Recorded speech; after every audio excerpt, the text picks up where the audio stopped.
পবিত্র চন্দ্রনাথ ধামে এই যেন এক বানর কুকুরের খেলা। বর্তমানে কলিযুগের মহা তীর্থস্থান চন্দ্রনাথ ধাম গেলে কিন্তু প্রচুর পরিমাণে বানর দেখা যায়। যথেষ্ট ভালো লাগে যে পবিত্র কলিযুগের মহা তীর্থস্থানে আসার পর এই ধরনের দৃশ্য দেখতে পাওয়া, এদের দেখতে পাওয়াটা কিন্তু ভাগ্যের ব্যাপার। আগামীকাল শুক্রবার শুরু হচ্ছে চন্দ্রনাথ ধামে দোল পূর্ণিমা মেলা। আর এই মেলার আগে আমি প্রতি বছর কিন্তু চন্দ্রনাথ ধাম দর্শন করে আসি।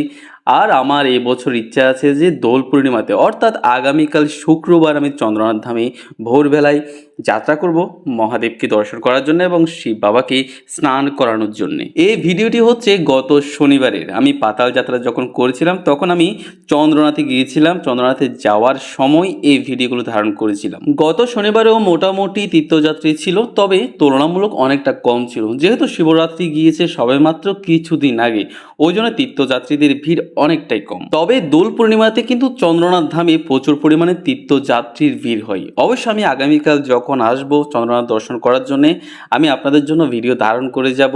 তখন আপনারা বুঝতে পারবেন যে চন্দ্রনাথ ধামে দোল পূর্ণিমাতে কি পরিমাণ তীর্থযাত্রীরা চন্দ্রনাথ ধামে মহাদেবকে দর্শন করতে আসেন।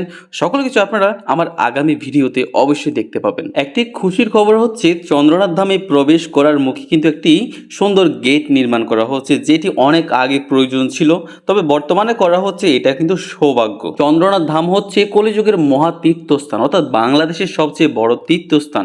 আর এই তীর্থস্থানে প্রবেশ করার মুখে কিন্তু একটা গেট নেই, এই জিনিসটা একেবারে মানা যায় না। চন্দ্রনাথ মন্দিরের সামনের দৃশ্য কিন্তু একেবারে খারাপ। এগুলো শিবরাত্রিতে করা হয়েছিল তীর্থযাত্রীদের শিডিউল মেনটেন করে মন্দিরে প্রবেশ করার জন্য। যদিও বা এই বছর যে এই ব্যবস্থাটা করা হয়েছে, এর মতো বাজে ব্যবস্থা এর আগে কখনো হয়নি।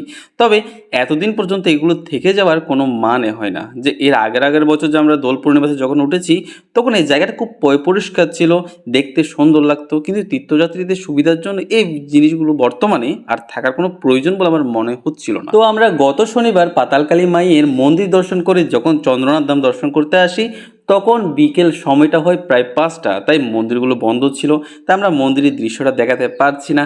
অবশ্যই আমি আগামীকাল দোল পূর্ণিমাতে যখন তীর্থযাত্রীরা আসবেন, অবশ্যই সকালবেলা মন্দিরের ধার খোলা থাকবে। তখন আমি আপনাদের, অর্থাৎ আগামীকাল আমি আপনাদের একেবারে মন্দিরের ভেতরের দৃশ্যসহ দেখানোর চেষ্টা করব, যাতে আপনারা চন্দ্রশেখর বাবাকে দর্শন করতে পারেন। আর আগত তীর্থযাত্রীরা যে মহাদেবকে স্নান করাচ্ছেন সকল দৃশ্য আমি আপনাদের আগামীকাল দেখানোর চেষ্টা করব। তো গত শনিবার আমরা সারাটা দিন কিন্তু পাহাড়ে পাহাড়ে হাঁটার কারণে শরীরটা প্রচণ্ড ক্লান্তি অনুভব হচ্ছিল, তাই আমরা দেরি করলাম না।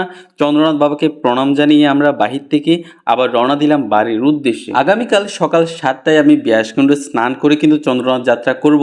অবশ্য যারা যারা আসবেন এই দোল পূর্ণিমাতে চন্দ্রনাথ যাত্রা করার জন্য, সকলের সাথে অবশ্যই দেখা হবে, কথা হবে, আমাদের সুন্দর একটি যাত্রা হবে। সকলে ভালো থাকবেন, সুস্থ থাকবেন, আর নিজেদের খেয়াল রাখবেন। আর বিশেষ করে আপনাদের সন্তানদের ছোট থেকে ধর্মীয় শিক্ষা দেবার চেষ্টা করবেন, যাতে তারা বড় হয়ে ধর্মান্তরিত হয়ে আপনাদের নিজেদের মুখে চুন কালি না লাগায়।